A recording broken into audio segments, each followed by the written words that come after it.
اعوذ باللہ من الشیطان الرجیم بسم اللہ الرحمن الرحیم۔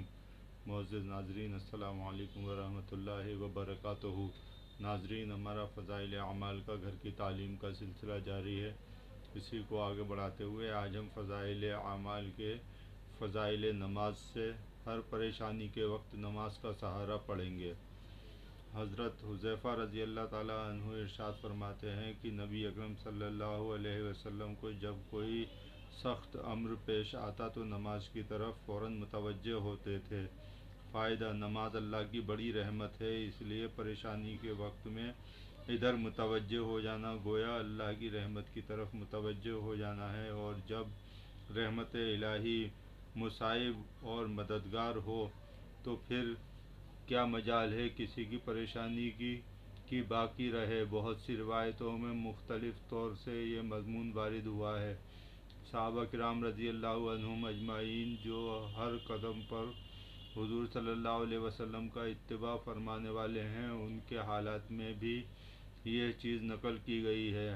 حضرت ابو درداء رضی اللہ تعالیٰ عنہ فرماتے ہیں کہ جب آندھی چلتی تو حضور صلی اللہ علیہ وسلم فوراً مسجد تشریف لے جاتے، اور جب تک آندھی بند نہ ہو جاتی مسجد سے نہ نکلتے۔ اسی طرح جب سورج یا چاند گرہن ہو جاتا تو حضور صلی اللہ علیہ وسلم فوراً نماز کی طرف متوجہ ہو جاتے۔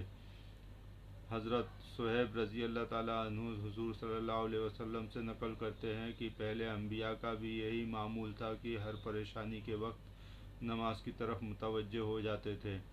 حضرت ابن عباس رضی اللہ عنہ ایک مرتبہ سفر میں تھے، راستے میں اطلاع ملی کہ بیٹے کا انتقال ہو گیا۔ اونٹ سے اترے، 2 رکعت نماز پڑھی اور پھر انا للہ و انا الیہ راجعون پڑھا، اور پھر فرمایا کہ ہم نے وہ کیا جس کا اللہ تعالیٰ نے حکم فرمایا، اور قرآن پاک کی آیت وَاسْتَعِینُوا بِالصَّبْرِ وَالصَّلَاةِ تلاوت کی۔ ایک اور قصہ اسی قسم کا نقل کیا گیا ہے کہ حضرت ابن عباس رضی اللہ تعالیٰ عنہ تشریف لے جا رہے تھے، راستے میں ان کے بھائی قسم کے انتقال کی خبر ملی۔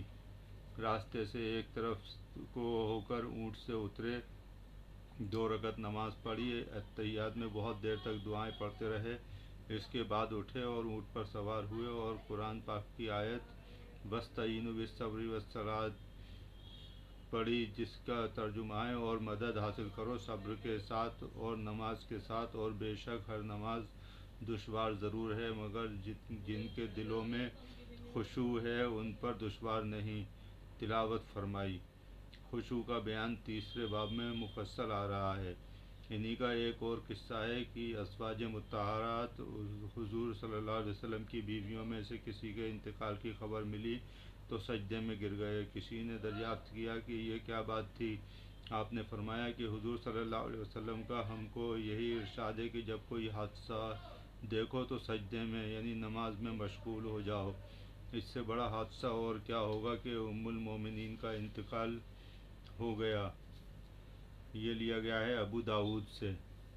حضرت عبادہ رضی اللہ عنہ کے انتقال کا وقت جب قریب آیا تو لوگ وہاں موجود تھے، ان سے فرمایا کہ میں ہر شخص کو اس سے روکتا ہوں کہ وہ مجھے روئے اور میری روح نکل جائے، تو ہر شخص وضو کرے اور اچھی طرح سے آداب کی رعایت رکھتے ہوئے وضو کرے، پھر مسجد میں جائے اور نماز پڑھ کر میرے واسطے استغفار کرے، اس لیے کہ اللہ جل شانہ نے وَاسْتَعِینُوا بِالصَّبْرِ وَالصَّلَاةِ کا حکم دیا ہے۔ اس کے بعد مجھے قبر کے گڑھے میں پہنچا دینا۔ حضرت ام کلثوم رضی اللہ تعالیٰ عنہا کے خاوند حضرت عبد الرحمن رضی اللہ تعالیٰ عنہ بیمار تھے، اور ایک دفعہ ایسی سکتے کی حالت ہو گئی تھی کہ تب نے انتقال ہو جانا تجویز کر لیا۔